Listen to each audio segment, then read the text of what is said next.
안녕하세요. 리서치센터에서 정유화학 담당하고 있는 조현열입니다. 2026년 정유화학 전망에 대해서 말씀드릴 텐데요.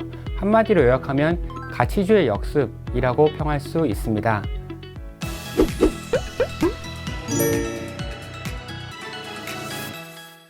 발표 순서는 크게 밸류에이션 및 투자 전략, 그리고 정유, 그리고 화학에 대해서 간단하게 설명드리도록 하겠습니다.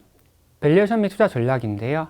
결론부터 말씀드리면 정유랑 화학에 대한 비중 확대 의견을 유지하고 있고, 그 중에서도 화학업을 정유업보다 조금 더 선호하고 있습니다. 정유업에서는 최선호주로 SOE를 꼽아봤고요. 화학의 경우에는 최선호주로 LG화학, KCC, SK케미칼을 꼽아봤습니다. 정유와 화학 모두 수요에서 2025년 대비 2026년에 드라마틱한 수요 회복을 기대하기는 어렵습니다. 하지만 공급 측면에서 보면 정유는 신증설이 제한적인 가운데 선진국가 중심으로 설비 폐쇄가 확대될 것으로 전망하고 있습니다. 화학의 경우에도 신흥국을 중심으로 설비 폐쇄가 확대될 계획이지만 이보다 훨씬 더 많은 신규 설비가 특히 범용 제품 중심으로 도입될 가능성이 높습니다. 그 화학의 경우에는 저희가 꼽아봤던 최선호주 세 가지 기업들의 공통점은 주주가치 제고 모멘텀이 부각될 수 있다라는 수혜 종목들입니다.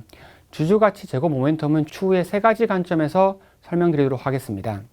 정유의 경우에는 2026년 증설은 2025년보다 조금 많아지는 70만 BD로 예상이 됩니다. 하지만 수요 순증가보다 여전히 적은 수준의 신증설이 계획되어 있다라고 볼 수 있습니다. 신증설이 예상보다 많이 들어오지 못하고 있는 이유는 예상보다 정제설비 폐쇄가 늘어나고 있기 때문인데요.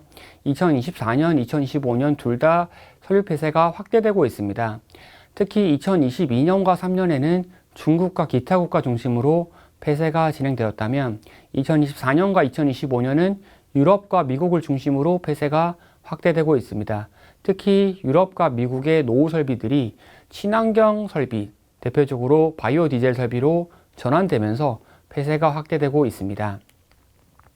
그리고 아시아에 좀 더 중요한 중국의 수출 같은 경우에는 중국은 정유 제품 수출 쿼터를 정부로부터 받아서 수출이 진행되고 있는데 2022년 이후로 수출 쿼터가 증가하는 속도는 굉장히 제한적으로 증가하고 있습니다.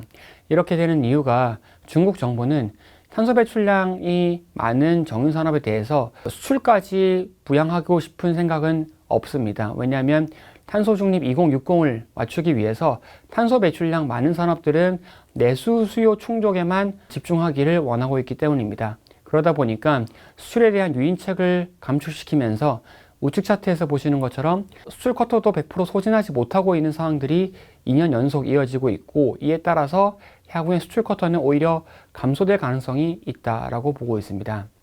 수요의 경우에는 2025년 대비 2026년에 의미 있는 개선을 기대하고 있지는 않습니다.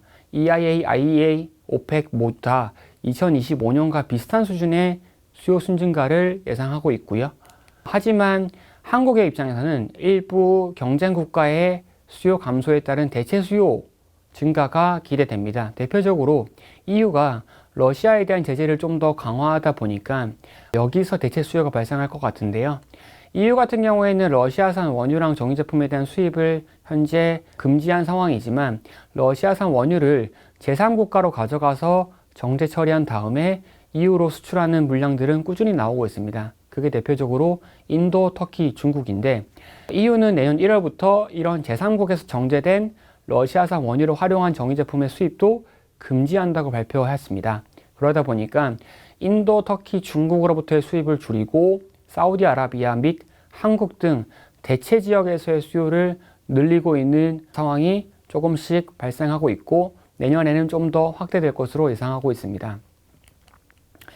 중장기적으로 보면 운송용 연료라고 불리는 가솔린과 디젤의 수요도 중장기 관점에서 조금 긍정적인 변화가 나타나고 있는데, 이것은 대표적으로 미국의 전기차 정책이 바뀌고 있기 때문입니다. 미국 전기차 보조금이 폐지되면서 중장기적인 미국의 전기차 침투율이 예상보다 하향되고 있는 상황입니다. 그러다 보니까 글로벌 원성용 연료의 수요 정점도 기존의 2027년에서 29년으로 2년가량 연기되었다라고 볼 수가 있습니다. 이는 정유업체의 수요 관점에서는 일부 긍정적인 요인이 나타났다라고 볼 수 있습니다. 화학의 경우에는 여전히 공급이 많습니다. 특히 범용 제품이라 불릴 수 있는 에틸렌을 보면 2024년 대비 2025년에 추가 증설이 계획되어 있으며 27년까지 대폭의 신증설이 도입될 계획이 여전히 유지되고 있습니다. 그러다 보니 2025년 대비 26년, 27년 공급 부담은 갈수록 가중될 것이다 라고 보고 있습니다. 이러한 증설 계획을 바탕으로 각 제품별 가동률 전망을 봤을 때 2026년에 가동률 증가가 기대되는 제품은 제한적입니다. PVC, PP, MDI, TDI 등이 있고요. 2027년, 28년으로 갈수록 가동률이 점차 개선될 수 있는 제품의 범위가 조금씩 넓어질 가능성이 있다라고 보고 있습니다. 이러한 과정에서 노후 설비 혹은 경쟁력이 떨어지는 설비들은 지속적으로 폐쇄가 나타나고 있습니다. 작년부터 본격화된 화학 설비의 설비 폐쇄는 작년에 264만 톤 에틸렌 기준으로, 그리고 올해는 299만 톤이 폐쇄가 결정되었습니다. 특히 이런 폐쇄 결정들은 대부분 다 유럽과 일본에서 나타나고 있는데 가장 수익성이 떨어지는 지역으로부터 폐쇄가 시작되고 있다라고 볼 수 있습니다. 수요의 경우에는 저희가 6개월 전에 전망했던 것보다는 조금 더 개선된 상황입니다. 다만 2025년의 수요가 당시 6개월 전에 미국발 관세전쟁 우려로 위축됐던 GDP 성장률이 일부 회복되었다라고 볼 수 있고 2026년의 경제전망치는 크게 개선되진 않았습니다. 그리고 중국의 경우에는 2025년 하반기부터 수요 성장률이 조금씩 둔화되고 있는 양상이 띄고 있습니다. 특히 가전제품, 자동차, 그리고 스포츠용품 등에서 성장률이 떨어지고 있습니다. 대표적으로 가전제품이랑 자동차의 경우에는 중국의 이구완신 정책, 즉 노후 제품을 반납하고 신제품을 살 때 정부에서 보조금을 지급하는 제도인데 이 제도가 작년부터 시행되면서 수요 회복세가 두드러지게 나타났다가 올해 하반기부터 빠르게 둔화되고 있습니다. 즉, 이 정책 효과가 조금씩 힘을 잃어가고 있는 상황이다라고 보고 있고 특히 2025년 말로 하여금 이 정책은 만료됩니다. 그 과정에서 최근에 이미 수성장률이 많이 떨어졌기 때문에 저희가 생각하기에는 이구환시 정책은 내년에도 한 해 더 연장될 가능성이 있겠다라고 보고 있습니다. 그리고 이슈로 넘어가면 이제 구조조정에 대한 내용입니다. 최근에 구조조정 관련 언론 보도가 많이 나오고 있는데 한국의 경우에는 한국석유화학단지는 여수, 대산, 울산에 위치해 있고 대산에서 롯데케미칼과 현대케미칼의 합병이 결정된 상황입니다. 나머지 여수랑 울산에서도 약 두세 개 업체들이 하나의 업체로 합병이 될 계획인데 이에 대한 계획들이 실행된다 해도 실제로 글로벌 업황에서는 의미 있게 나타나긴 어렵다라고 보고 있습니다. 왜냐하면 한국에서 폐쇄가 계획된 물량들이 약 270에서 370만 톤인데 한국보다 훨씬 더 많은 신증설 물량이 중국과 중동, 미국에서 들어올 계획입니다. 그리고 최근에 투자자들이 많이 여쭤보시는 것 중에 하나가 그럼 얼마나 많은 설비가 폐쇄되면 업황이 개선될 수 있느냐인데 저희 추정 기준 2030년 가동률은 79%입니다.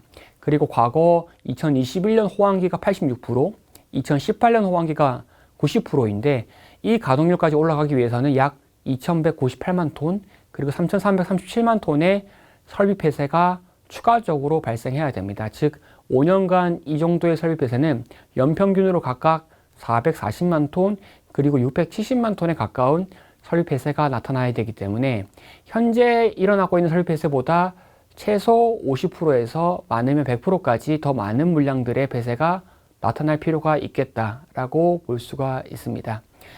그러다 보니까 저희는 이 범용 제품보다는 여전히 지금 돈을 잘 벌고 있는 이 업체 중에서 그 정책 모멘텀이 부각될 수 있는 업체들을 선호하고 있습니다.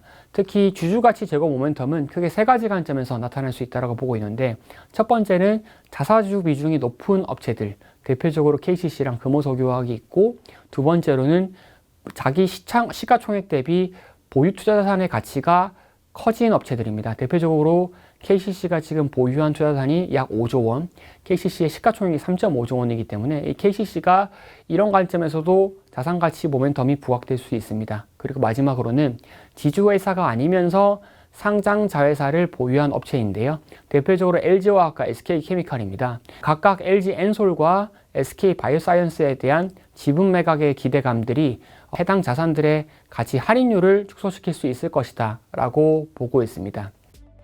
네, 이상으로 2026년 정유화학 전망을 마치도록 하겠습니다. 감사합니다.